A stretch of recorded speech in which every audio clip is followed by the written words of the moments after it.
Okay, let me ask the question. Why do some libraries choose to observe Cesar Chavez Day while some libraries do not? All right.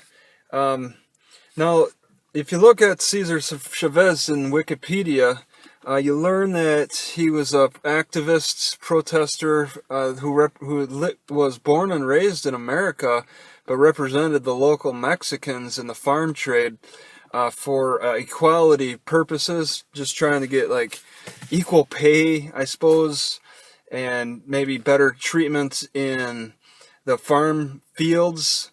Okay, and he got some legislation passed with his marches and his periods of starvation, fasting as a form of protest, all nonviolent.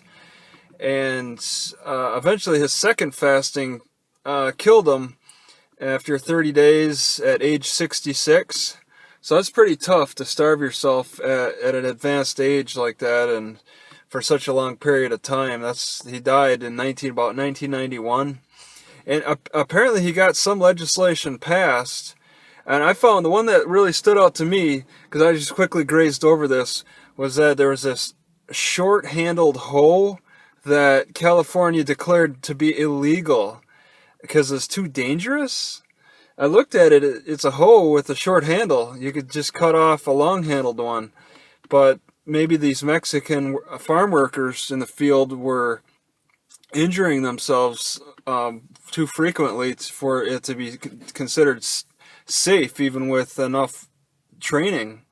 So that decision was made.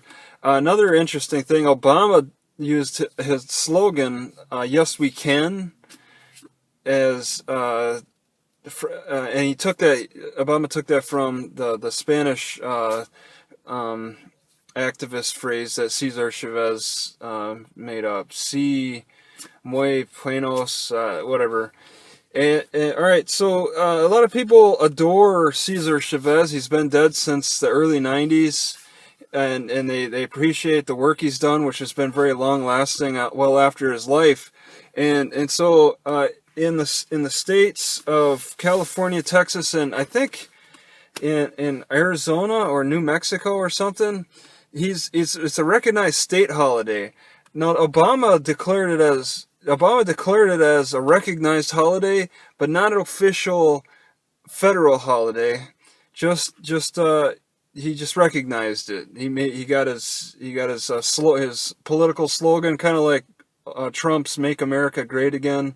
He used his own slogan, and that was as far as it went. So now, as a state holiday, it's not exactly recognized by all the libraries. I've been up and down this coast, more up and slightly down, and in Los Angeles, the first time I saw this library in Thousand Oaks, Los Angeles, they had a sign in the front doors that said, on Friday, which is coming up here, the library is going to be closed for Cesar Chavez all day. The library, that concerns me. I hang out at libraries too much, and being such an addict of the libraries, I was concerned. I started paying attention to the other libraries as I was coming up north, and some libraries had the sign, some libraries did not have the sign. So it really got my curiosity. This current library does not have the sign. I had to ask them, in 2 days, are you going to be closing the library for Cesar Chavez? And they're like, nah. I asked, okay, is the library next door, the libraries in the next city over, is that going to be closed for Cesar Chavez? And they had to look that up. It's based on the city. Now, what exactly makes a city library decide to close or not? In fact, some schools are closed in some cities.